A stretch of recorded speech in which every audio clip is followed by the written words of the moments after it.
ఇద్దరు నిన్నటి వరకు మిత్రులు. ఒకరంటే ఒకరికి ఎంతో అభిమానం.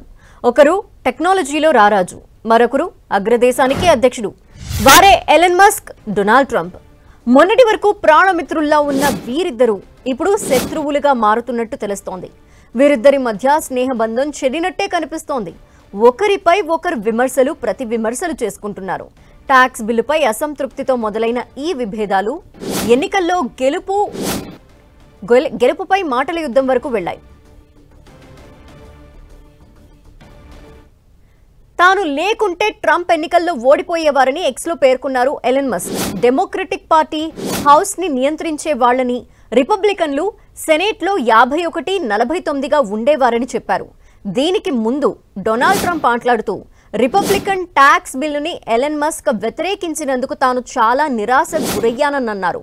ఎలన్ మస్క్ కి వైట్ హౌస్ గుర్తుకొస్తుందని, అతను ట్రంప్ డిరేంజ్మెంట్ సిండ్రోమ్తో బాధపడుతున్నారని ఆయన అన్నారు.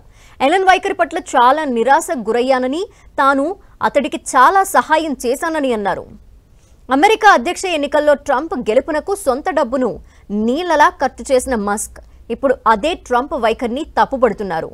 డోస్ బాధ్యతల నుంచి వైదొలగడానికి ముందే వీరిద్దరి మధ్య అభిప్రాయ భేదాలు వచ్చాయని నివేదికలు చెప్తున్నాయి. దానికి ప్రధానంగా 5 కారణాలున్నట్టు శ్వేత సౌధం వర్గాలు అభిప్రాయపడుతున్నాయి. బిగ్ ట్యాక్స్ బ్రేక్ బిల్లు వీరిద్దరి మధ్య దూరాన్ని పెంచినట్టు తెలుస్తోంది.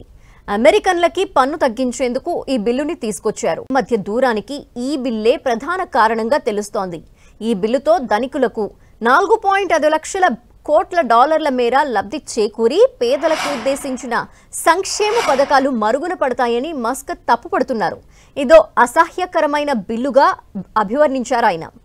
రుణ పరిమితిని పెంచి అమెరికా ఆర్థికాన్ని దివాళా తీయించేలా ఉన్న ఇలాంటి బిల్లుకు మద్దతిచ్చిన వారికి సిగ్గుండాలని తీవ్రస్థాయిలో ధ్వజమెత్తారు. కిల్ ది బిల్ అంటూ ట్వీట్ చేశారు. అయితే ఎలక్ట్రిక్ కార్లకు రాయితీ తగ్గింపు అంశం బిల్లులో ఉండటం వల్లే మస్క్ దీన్ని వ్యతిరేకిస్తున్నారని ట్రంప్ వర్గం ఎదురుదాడికి దిగుతోంది. మరోవైపు ఎక్స్ వేదికగా దీనిపై పెద్ద సుదీర్ఘమైన డిబేట్ రన్ చేస్తున్నారు ఎలన్ మస్క్.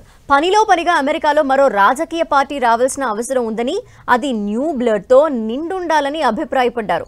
ఈ మేరకు పార్టీ పెట్టే అంశంపై స్పందన కోరేందుకు ఓ పోల్ని కూడా రన్ చేస్తున్నారు మస్క్. అయితే మస్క్ విమర్శల నేపథ్యంలో వైట్ హౌస్ స్పందించింది. ఈ బిల్లుపై అధ్యక్షుడు తన అభిప్రాయాన్ని మార్చుకునే ప్రసక్తే లేదని తేల్చి చెప్పింది. ఎలన్ మస్క్ ఈ బిల్లుపై ఎలాంటి వైఖరి కలిగి ఉన్నారో అధ్యక్షుడికి ఇప్పటికే తెలుసని, ఇది అధ్యక్షుడి అభిప్రాయాన్ని మార్చదని White House press secretary Karoline Leavitt అన్నారు. ఇది గొప్ప అద్భుత బిల్లు అని, ఆయన దానికి కట్టుబడి ఉన్నారని స్పష్టం చేశారు.